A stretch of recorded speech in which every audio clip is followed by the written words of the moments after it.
Hello friends, કેમ છો બધા? હું મીરા, આપણી ચેનલ મીરા કિચનમાં તમારા બધાનું હાર્દિક સ્વાગત કરું છું। તો હું તમારા માટે આજે લઈને આવી છું ઓછી મહેનતથી ફટાફટ બની જતા ક્રિસ્પી સમોસાની રેસીપી, જે ખૂબ જ ટેસ્ટી બને છે। તો તમે પણ આ રેસીપી ટ્રાય કરો અને જો મારી આવી જ રેસીપી તમને પસંદ આવતી હોય તો ચેનલને સબસ્ક્રાઇબ કરો, ફોલો કરો અને બેલ આઇકન પર ક્લિક કરો। તો ચાલો બનાવી લઈએ ફટાફટ સમોસા બનાવવા માટે આપણે અહીંયા લોટ બાંધી લઈએ। લોટ બાંધવા માટે અહીંયા 1.5 કપ આપણે મેંદાનો લોટ એડ કરવાનો છે। મેંદાનો જ લેવાનો છે। અહીંયા હું 1.5 કપ મેંદો લઉં છું।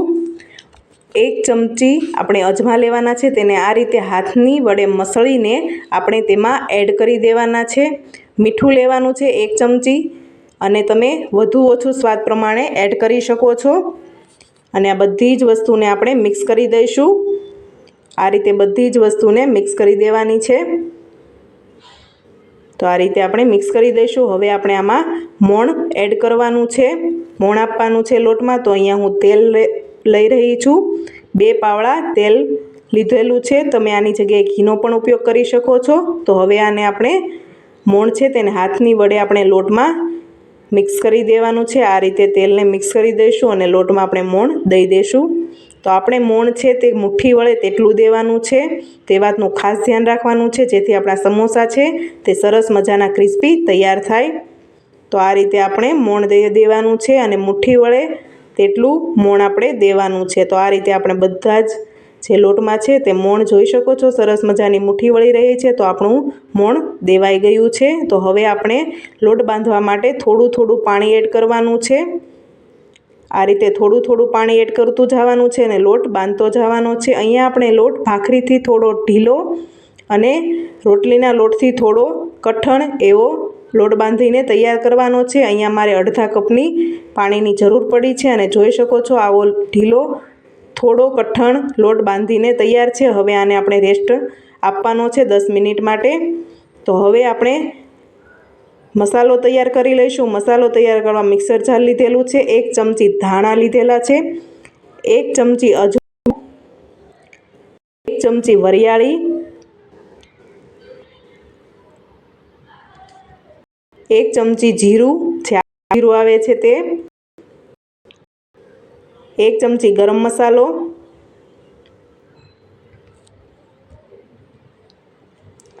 1/2 ચમચી મીઠું એડ કરવાનું છે, સ્વાદ પ્રમાણે વધુ ઓછું એડ કરી શકો છો, 1/2 ચમચી હળદર,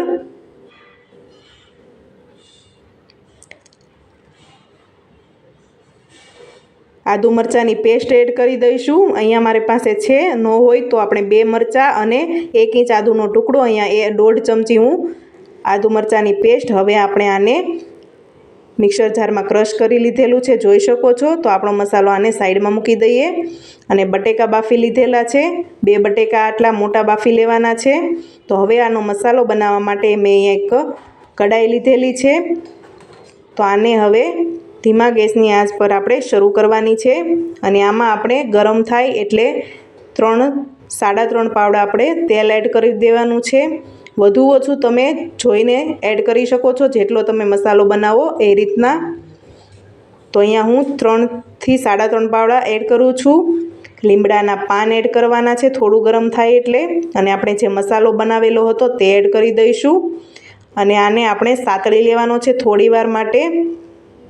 આ રીતે આપણે થોડી વાર માટે 2 થી 3 મિનિટ આપણે ધીમા ગેસની આંચ પર સાતળી લઈશું।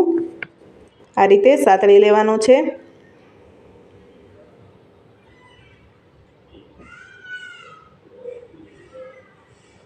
આ રીતે સાતળી લઈશું, જોઈ શકો છો 2 થી 3 મિનિટ સાતળી લેવાનો છે। કલર ચેન્જ થઈ ગયો છે। હવે આપણે એડ કરીશું જે બટેકા બાફેલા હતા તેનો ચૂંદો કરી લીધેલો છે, તે એડ કરી દઈશું।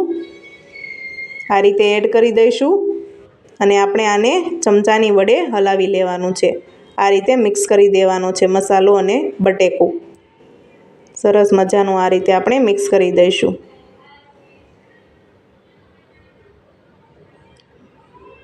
મિક્સ થઈ ગયું છે। હવે તેમાં આપણે એડ કરીશું સ્વાદ પ્રમાણે મીઠું, વધુ ઓછું એડ કરી શકો છો। અહીંયા આપણે આમચૂર્ણ પાવડર એડ કરવાનો છે, 1 ચમચી આમચૂર્ણ પાવડર એડ કરેલો છે। આની જગ્યાએ તમે લીંબુનો રસ પણ એડ કરી શકો। કોથમીર, લીલા ધાણા પણ કહી શકો, તે એડ કરવાની છે કાપીને, અને આ બધી જ વસ્તુને આપણે મિક્સ કરી દઈશું।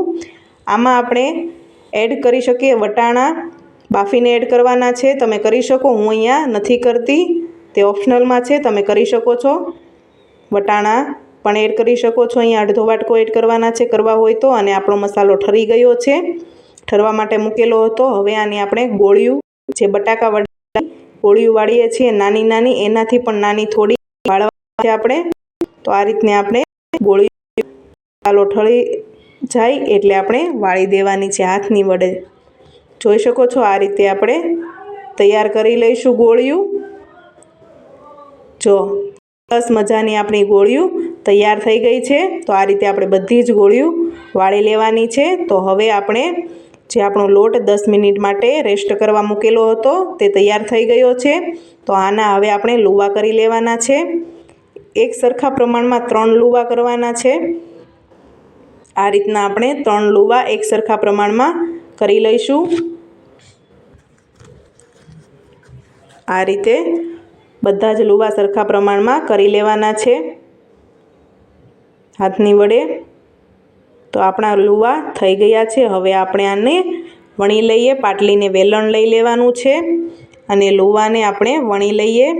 તો આ રીતે વણી લેવાના છે અને સરસ મજાનું હમણાં આપણે ગોળીંડું તૈયાર કરીશું.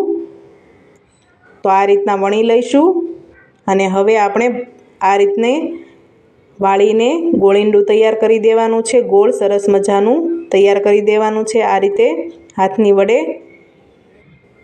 જોઈ શકો છો આવી રીતે કરીને આપણે ગોળ કરી લેવાનું છે. અને હવે આપણે આને વણી લઈશું. આપણે આમાં કોરા લોટની જરૂર નથી પડતી. તો આ રીતે આખું જ મોટું જ આ રીતે રોટલી વણીએ તેનાથી પણ મોટું વણી લેવાનું છે.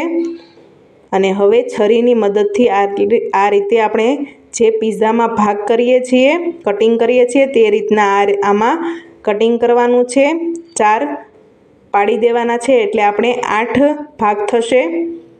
આ રીતે 4 કટિંગ કરવાનું છે છરીની મદદથી, એટલે 8 ભાગ તૈયાર છે. હવે આપણે જે ગોળીઓ બનાવેલી છે તે એડ કરી દેવાની છે. આની ઉપર એક એક મૂકી દઈશું.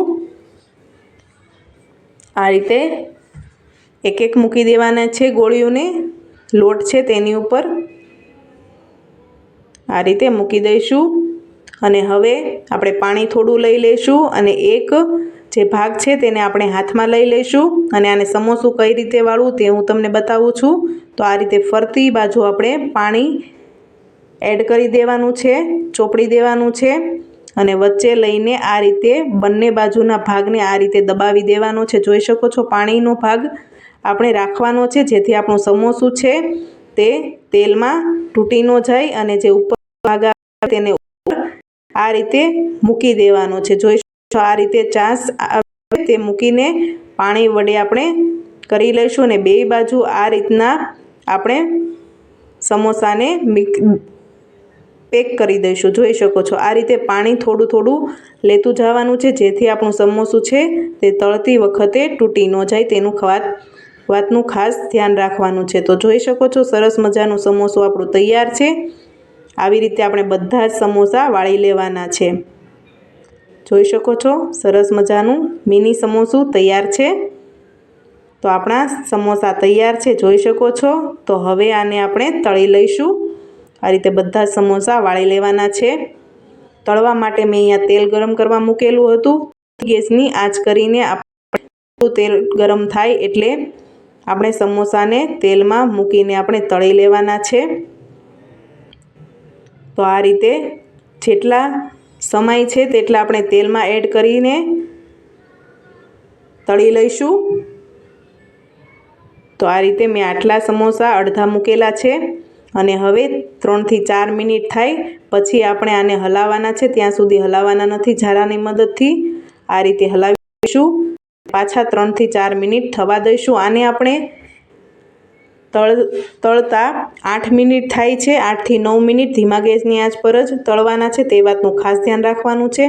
જોઈ શકો છો 8 મિનિટ થઈ ગઈ છે અને આપણા સમોસા સરસ મજાના ક્રિસ્પી અને બ્રાઉન કલરના તૈયાર થયા છે. તો આપણે આને હવે ડીશમાં કાઢી લઈએ ઝારાની મદદથી. અને આ જ રીતે આપણે બધા જ સમોસાને તળી લઈશું. તો જોઈ શકો છો સરસ મજાના સમોસા તૈયાર છે ક્રિસ્પી એવા. તો જોઈ શકો છો સરસ મજાના સમોસા તૈયાર છે. તો તમે પણ આ રેસીપી ટ્રાય કરો અને મને કોમેન્ટમાં લખો તમને મારી રેસીપી કેવી લાગી. ફરી મળીએ નવી રેસીપી સાથે. જય સ્વામિનારાયણ. તો જરૂરથી બનાવો અને મારી ચેનલને સબસ્ક્રાઈબ કરો.